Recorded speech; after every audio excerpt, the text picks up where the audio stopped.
WL Shuffle, take 2 of this video because I got 10 minutes in and didn't have my microphone plugged in, so professional content creator, by the way. This is going to be a tier list for the Binding Blade DLC now that we've had it for a while, and you know, a lot of us have had collected time, discussion, and stuff like that to figure out how good stuff is. And we're going to talk about the heroes, where they stand. Some of them got changed outside of the 2 new ones getting added. I think it'd be really fun to talk about. And before we get started, I want to give a big thank you to Aron for becoming a YouTube member. They clicked the join button. They're supporting the channel. I really appreciate that. So if you want to join yourself, there's a link down below and a button. And it comes with perks, you know, especially like this, a shout out. So if you want to hear your name in a video that might get, you know, like 10,000 views, dude, go ahead and join up. Yeah. And make sure you join Discord too if you end up doing it, because that way you can, you know, capitalize on said perks. So, starting off with Flag-Aroni in our tier list, and he still is really good. I'm sure anyone that has seen previous tier lists of mine know where he ends up, and nothing's changed about him.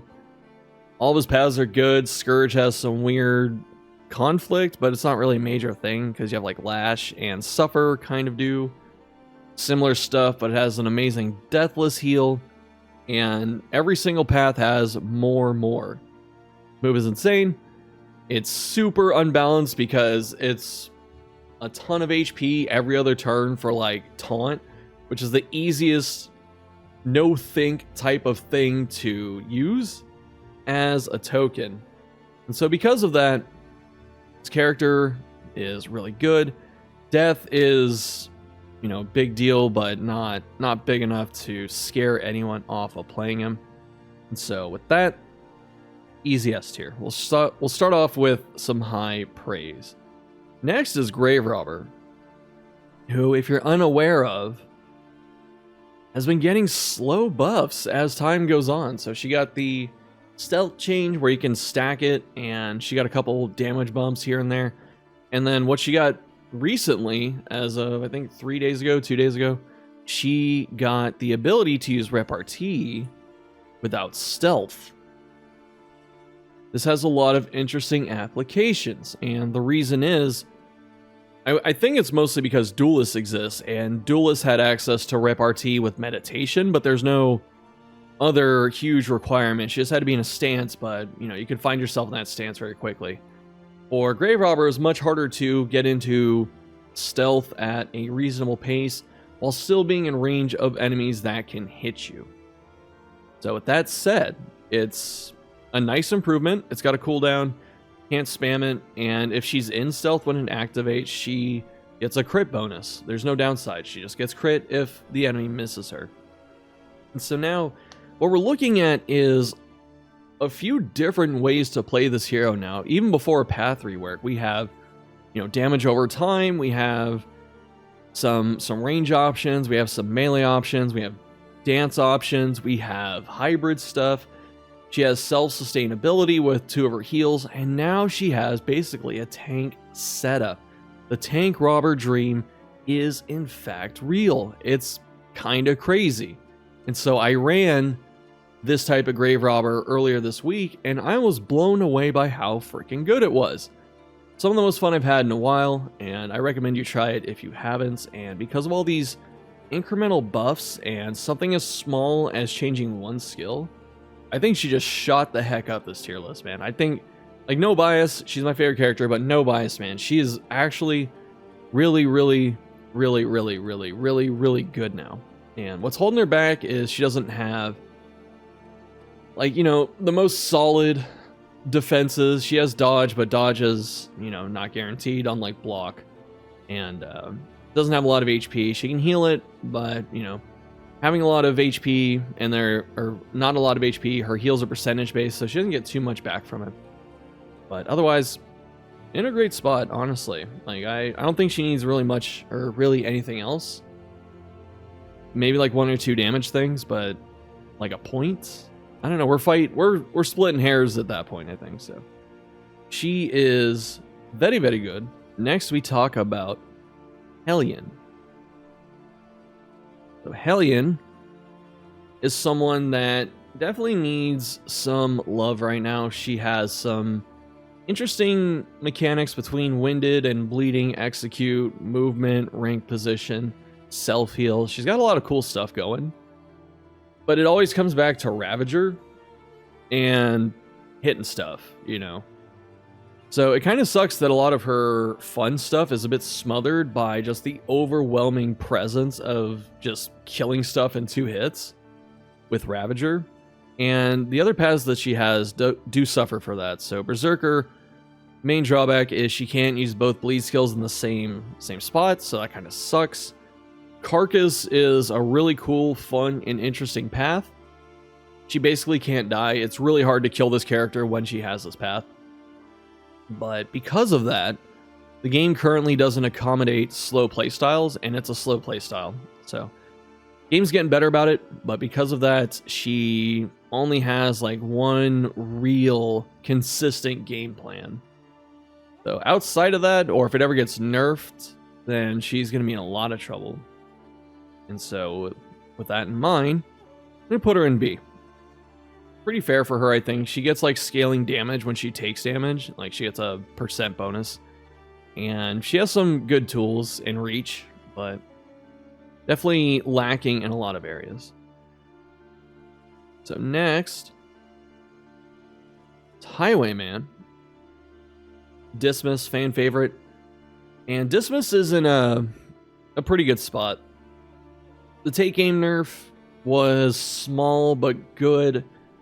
Kind of wish it got more in terms of a nerf, but you know, we're still seeing how he plays without a speed token, because losing the speed token isn't a big deal because most people run Sharp Shot, which gets 3 speed. So if paths ever get reworked and Sharp Shot loses 3 speed, suddenly that take aim nerf becomes very relevant. So I think this is a difficult one to rate currently, but I'm still doing it, you know. So he has some really nice utility between token theft, reach, little bleed, little other utility, dancing utility, good damage, you know, not amazing damage, but good damage. And so he functions pretty well. And so I think that right now I'm going to leave him in A. I was between like A and B, but I think A is pretty fair. He's strong. He's not like overpowered anymore, especially outside of one path. But yeah, he's good. Very good character. The next we have Jester, who is someone I cannot believe has escaped like the nerf hammer for so long. But really though, how do you nerf this character? He's not broken in any aspect. He's got one broken path, but all of his paths are pretty solid except Wonder, obviously. And he has the dance utility, the buff utility, the bleed utility, and stuff like Echoing March, stress healing, and then Encore. So he kind of does like a lot of things, which puts him in a lot of teams easily. And none of his moves are broken, except maybe Finale. Finale does a bit too much damage for how fast you can fire it. But then Encore's also busted, but like, how do you nerf Encore? You know, do you just make it so the recipient gets like 3 stress or something? I don't know. But it's a really powerful ability. I still say Encore is the best ability in the game because it can become any ability in the game. And it ignores damage over time. So it's, as I said, it's kind of crazy that he's been this consistent and escaped any real major balancing for this long. And I still think he's an S tier class. Still very strong. Very good. Any team is better with him. And his weakness is when you start losing people, he gets worse. But can be said about a lot of characters. Next is Leper. So Leper, definitely struggling right now. He has some good abilities in Bash. Bash is amazing. Intimidate's amazing. Salim's really good. Withstand's really good. But, you know, his other stuff is like really hard to get a ton of use out of, like Purge, break, you know, you have to really plan ahead for that. And then he has a lot of situational stuff like Ruin, Revenge, and Chop is not a great damage ability. It's got big numbers. It can hit kind of hard. You can, you know, scale it very well. But at the end of the day, it's not great. Unless you're feeding him combo constantly. Even then, not great, but it's okay. And his paths are all pretty interesting. His paths are good. So Tempest is great because of the bonus damage. Poets is good because of the resist. The minus damage isn't super impactful. And then Monarch is good on those cosmic fights and just makes them super strong. Plus you get the utility of like Intimidate, putting vulnerable on whoever you want. So even though he has all these nice upsides, I want to put him in C, but I don't know if I can. I'm going to leave him here for now, and I'll see how I feel later, but let's see how the rest of the list comes out. So that's Leper, and next is Manatarms. Like, do I need to bring up the pictures? Like, do I actually have to do that for everyone to have to like go back? Do I have to tab in? I guess so. Still the best character in the game, even though he got his damage nerfed. It's like 1 or 2 points. Damage was not his strong suit anyway. Can still spam Defender. Retribution still has Taunt. Taunt's a brain dead mechanic. Obviously very strong. Can make a ton of block. Has a stress heal. Can always be in the front or whatever spot he wants to be in. And between his tools, he can just straight up neuter every boss fight in the game. So, best character still. I really don't see that changing until he gets like a major overhaul or something, or everyone else just gets better. So there's Man-at-Arms, no surprise at the top. Next is Occultist. Occultist got the big glow up with the recent patch where he got a lot of his stuff changed. It was I think it came out like out of nowhere, and it was really fun to get something like that. And it made his curses better, so they're more consistent. Weakening curse, you know, stronger. Molten Hex stronger. This made his ritual is passed stronger by proxy. Malediction got way better. It was such a simple change from actions to rounds, or turns to rounds, or whatever. That made it so Malediction now scales really hard, and it punishes the multi-action bosses super well, instead of just fizzling out before you can do anything against them. And his heal's a little bit better, but the heal amounts are still like 3 bleed and then 2 bleed, which are not great.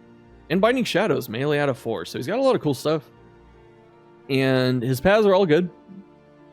And so, I don't think he's overpowered in the slightest, but he's definitely a, forgot to tab in, but he's definitely an A tier character. I like him. I love him. I think he's fantastic now. He's very fun to play. Next is PD Chan. So, Plague Doctor, no significant buffs, no nerfs, nothing for a while now. So, she has 2 good paths, Surgeon, Alchemist. Physician's solid, but takes some effort. And even though she's a support character with like low health, she's constantly in rank 4. Unless you're Surgeon, then she gets bonus health. And she puts out a ton of damage.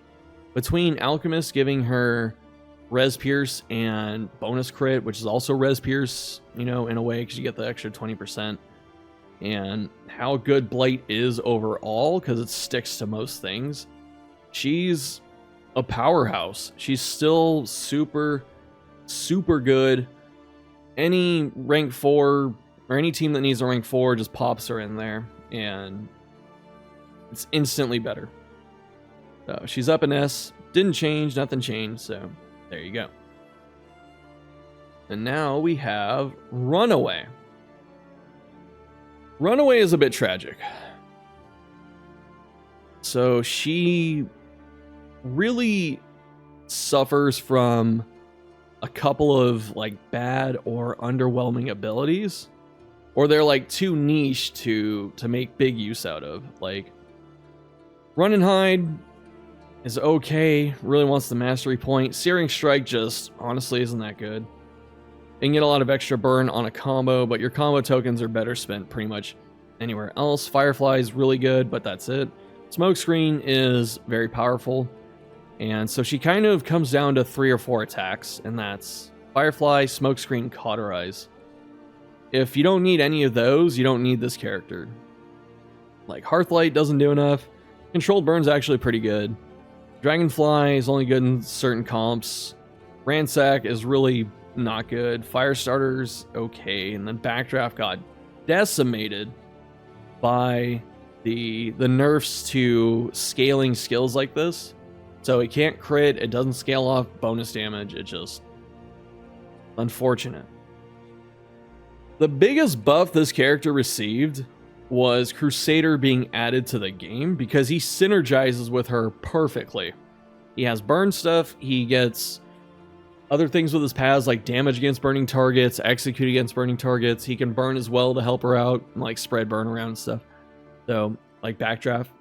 And so another character made her better, but that doesn't make the character itself better, you know?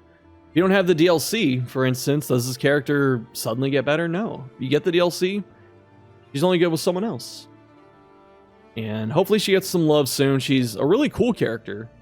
Really fun, really interesting, but really lacking behind some of the other ones. And then you have like Survivor, which is just this path. It had some interesting idea and like thought behind it, but it ultimately didn't work out that well. So with Runaway, probably a D, if I can be honest. Just plummeting in the charts. Next is Vestal. I turned my camera off. I didn't switch scenes. There we go. Vestal, character I really like in this game. I like her way more than the first game. I played her a lot. I took her through old Stygian Grand Slams, so I have a lot of familiarity with her. And honestly, she's not good. She has a couple interesting things that perform really well, like Confessor Illumination can be clutch. But otherwise, Administrations is really good. Consecration of Light's really good. She also has a guard. That's nice. But really, the rest of it's bad. Like, Judgment just doesn't ramp up fast enough to do anything of note. Hand of Light is kind of dead on a lot of builds. Like, Confessor's probably the best application of it because you get the Weaken. Like, there's a little bit of stuff, you know, I guess. And then Mace Bash just not good. Not good at all. Just doesn't do anything. Doesn't scale fast enough. It'd be nice if the bonus damage came at 2 tokens instead of 3. You know, just flip these. Sanctuary is unironically worse on Chaplain, which is like the skill you want Sanctuary on the most because it doesn't stress heal. And she's really held up by a couple things. It's Consecration of Light, Ministrations, and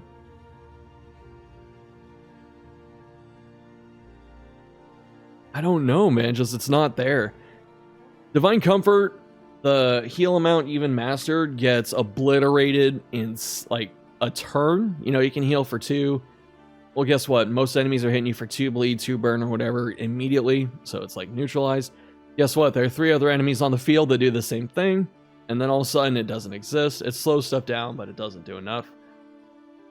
Divine Grace, the threshold is like kind of crappy. I'd be quite honest. And upgraded, it gets slightly better. But what really holds this move back is that since it requires a threshold and it's percentage healing, this really sucks on low HP characters. So it only saves tanks reliably. You know, if you get your Grave Robber who has like 30 HP down to 10 and you can heal them with Divine Grace, you know, you're gonna heal like 9 HP or whatever. And then if it's upgraded a little more, so it's like not in a lot of cases it's not enough because You know, you'll take a bunch of damage, you'll heal it, but you have like 7 points in bleed or something on you, so it just doesn't exist. And you want the tokens with it too, and I feel that it's kind of punishing to have that threshold with that cooldown with a token requirement. So it, like, the tokens are already a soft cooldown. You don't want to try and use this without tokens behind it. And it feels a bit much, you know, like Crusader's a better healer. I don't know who was ready to hear that, but we'll talk about it. But yeah, otherwise she doesn't bring a lot to the table anymore. She's fun, but like, you know, if you're trying to win, definitely don't need her. And it pains me. She might be the worst character in the game. Straight up. She might be the worst character, man. I don't know. I'm looking at this now. You know what? I'm going to bring up Bonnie, dude. Just, she does damage. She does enough damage with Firefly and like Control Burn. Damage is okay. Oh, man. Alright, next is Dualist. We're getting into the new characters. I'm sure people want to know about this. So, Dualist is the most complicated character in this game. She's a ton of fun, but there's a big learning curve to her. With that in mind, she has the benefit of being developed later in the game, so a lot of her cohesiveness is better compared to the other characters. Her paths fit way better because they're not direct upgrades, they're all, you know, modifications, which is where most of us want paths to be, not direct upgrades. And with her base kit, makes a lot of dodge, makes a lot of riposte, can move wherever the hell she wants, has decent reach, and that's really powerful.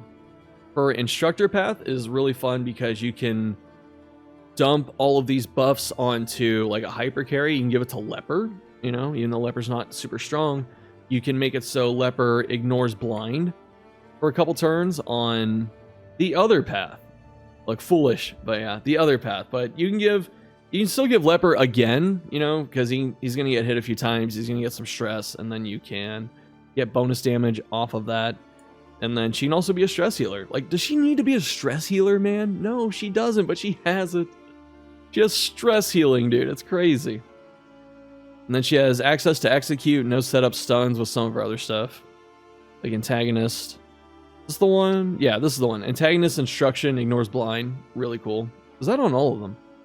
Character's got so much going on. Yep. All of them except instructor. That, like, she has so much going on. It's hard to keep track of what has what. But yeah. So she can do some really fun stuff. And she's mobile. Brings utility like debuffs and movement.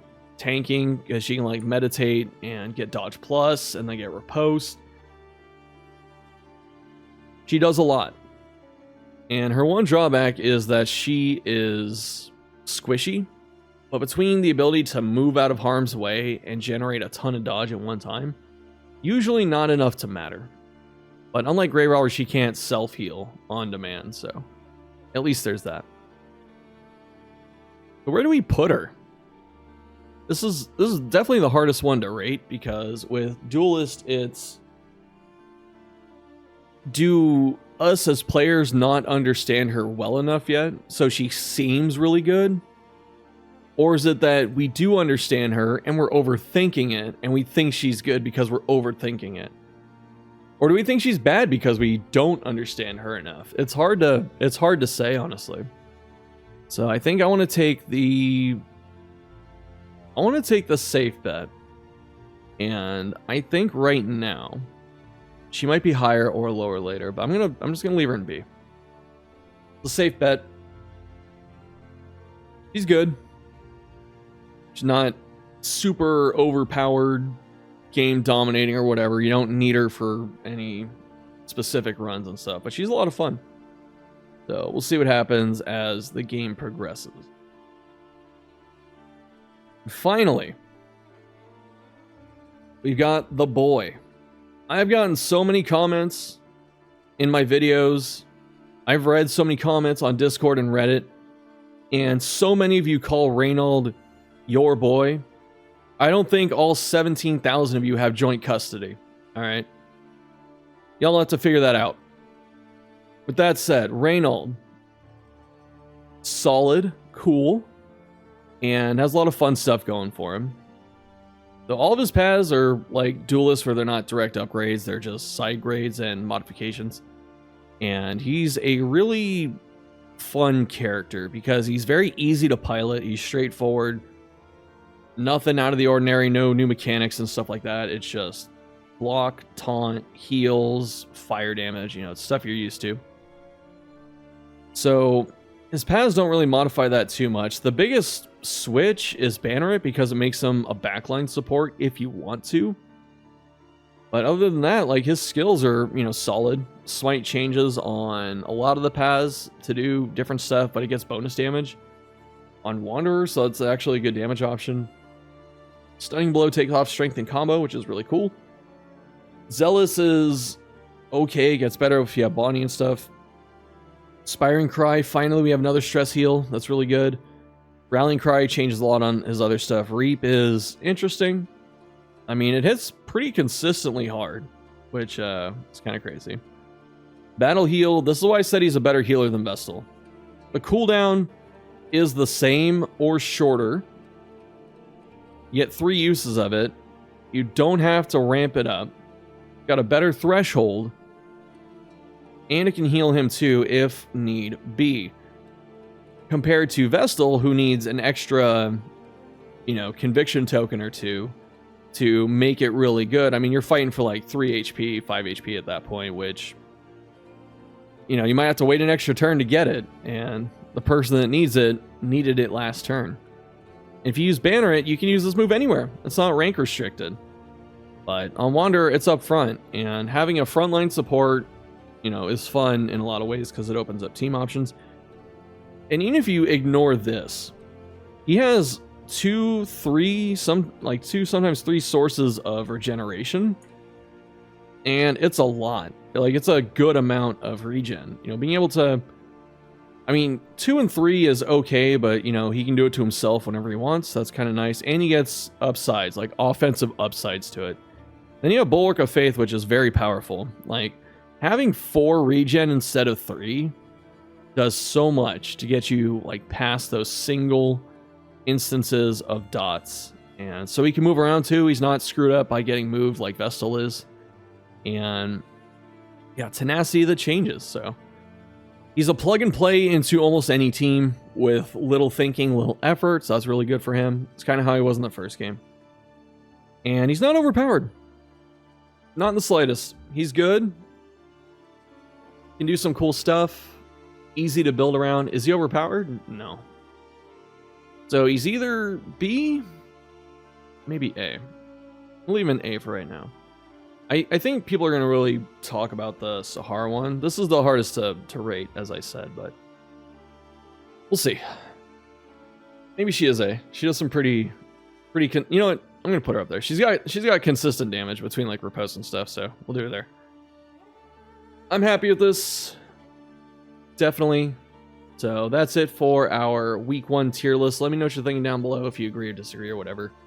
And I'm going to put it back on this. So as I'm talking to end the video, all those people that just skip to the end and don't listen to the reasoning without context and don't think, and then they post in my comments like, why did you do this to X character? And it's like, well, if you listen to the video, it was there. All right, that's it for now. Thanks for watching. Really appreciate it, and I'll see you next time.